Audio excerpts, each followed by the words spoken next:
कैसे हैं आप लोग? I hope that all of you are doing well and आप लोगों की स्टडीज़ भी बहुत अच्छे से चल रही होगी।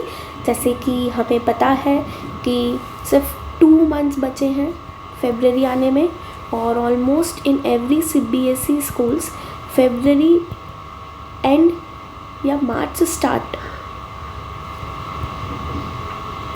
में एग्ज़ाम स्टार्ट हो जाते हैं। तो it's time for you to top your 9th class and make your parents proud and also your school proud.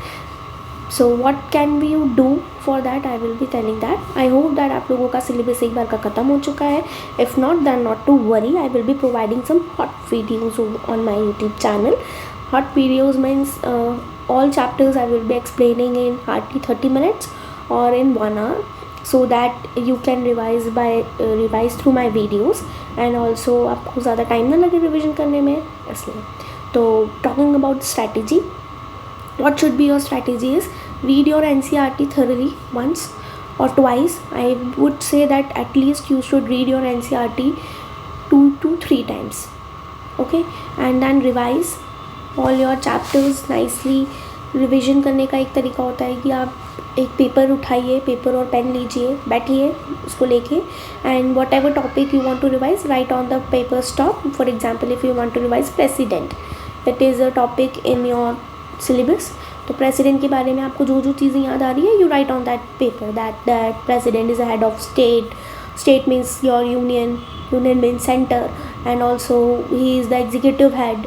all the decisions are made on the recommendation of presidents, or all the decisions of or the law making are done on the behalf of president. सारा सब कुछ जो भी India में चल रहा है वो सब कुछ प्रेसिडेंट के हिसाब से ही होता है. ऐसा सब कुछ, ये सब कुछ जो लिखा है आपके NCERT में, उसको एक पेपर पे लिखिए. आपको कितना याद है वो देखिए. Then what you have to do is solve as many as questions you can. तो ये थोड़ी थोड़ी छोटी छोटी चीज़ें हैं जिससे आप आपकी क्लास 9th में टॉप कर सकते हैं. फॉर श्योर अगर आप इतना करते हैं तो आप बिल्कुल टॉप करेंगे. But if you have not completed your syllabus, at least once first you should complete your syllabus. NCERT को आप कंप्लीट कीजिए अच्छे से, then revise and then solve your questions. 2 months में if you say can we do that, yes, you can learn NCERT and read it once and revise it once.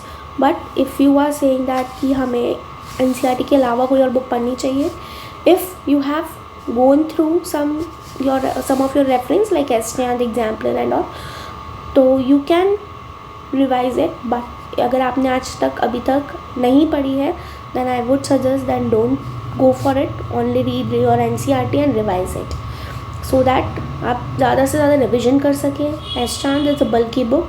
आप उसको 2 महीने में सारे सब्जेक्ट्स के एस्ट्रान नहीं ख़त्म कर सकते हैं. इनफैक्ट जब साइंस की एस्ट्रान भी कंप्लीट नहीं की जा सकती है. That's why stick to your one source, that is NCERT. Okay, I hope that आप लोगों को समझ में आया होगा मैं क्या समझाना चाहती थी. Thank you. And also if you want me to make some videos, more videos like this, and also on some topics, please let me know in my comment sections. Thank you so much.